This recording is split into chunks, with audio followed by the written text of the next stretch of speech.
I can consider playing h6 as black. Why, Yeah. why allow you to play h6? And at the end of the day, black is up a pawn, and white has looseness everywhere. The knight on c3 is loose. It's pinned. e5 is loose. You've lost your f-pawn. h4, you keep pushing it down the board to h5. That's going to light square pawn. That's going to be loose in some positions too. The endgames look terrible. There's also this idea on the bishop takes b4, rook c4, using the c file, bringing that rook in, but you can probably play h6 first. Yeah, he's going to do a little bit of both. I imagine that we will see h6 being played. I mean, what's happening here? Rook h4 is also coming. d4 is coming, and the queen hits e5. You go queen, I don't know where you place your queen, but the pawn goes to d4, hitting the knight, hitting e5. Yeah, I mean, rook h4 is threatened, d4 is threatened. Let's not forget, look at every single one of white's pawns. It's just all over the place. This is, I mean, this has just been a terrible game so far by MVL. Arjun is just capitalizing. And he can double on the c file. There's no back rank because the bishop on e6 watches over. You can afford to go rook c8 right now and question, where's that knight going? The knight's going to go to e2. That's the problem. If you go rook c8, knight e2, rook takes c2, there's knight d4. That might be more counterplay than he wants to allow. That's what he's calculating. He can also go d4 right away. But for sure, black is for choice. And in fact, I think this is a 2-result game. Arjun has no more opening problems. When he plays h6, there's no more back rank thoughts whatsoever. And I'd like to think that that bishop, that pawn, the material advantage... He almost lost here because the rook on b3 is hit. The knight on e2 is hit.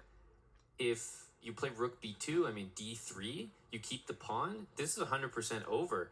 Arjun might have just won the most one-sided game. It looked like MVL played f5 earlier, so sure that it was in his prep, but may have confused the lines. I'm not entirely sure there, but whatever happened, Eric, it's clearly not good. No, this has been a disaster. This is a disaster to the highest degree.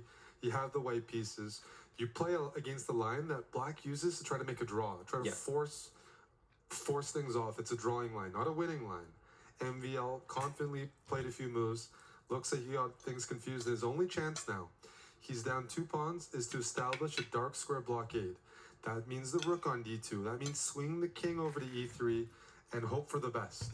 Yeah, it's really all you can do. The bishop on c4 guards the d pawn, and the problem, Eric, is if you play king f2, king e3, and you think, okay, well, I'm ganging up on the d pawn, I can just take that. Well, look at that move. Look at that move. And it's over. And it's over. You take on a2, d2 queens. If you take on d3, bishop c4, and wow.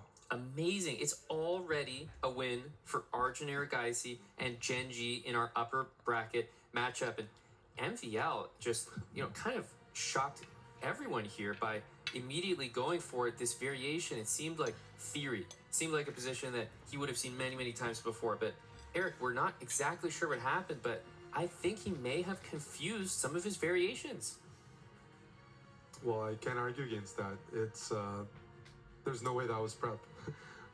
You don't prepare to get a lost position, and not just a lost position, but there's no problem started. He just played a couple natural moves. It wasn't even hard moves, and all of a sudden, the initiative was extinguished.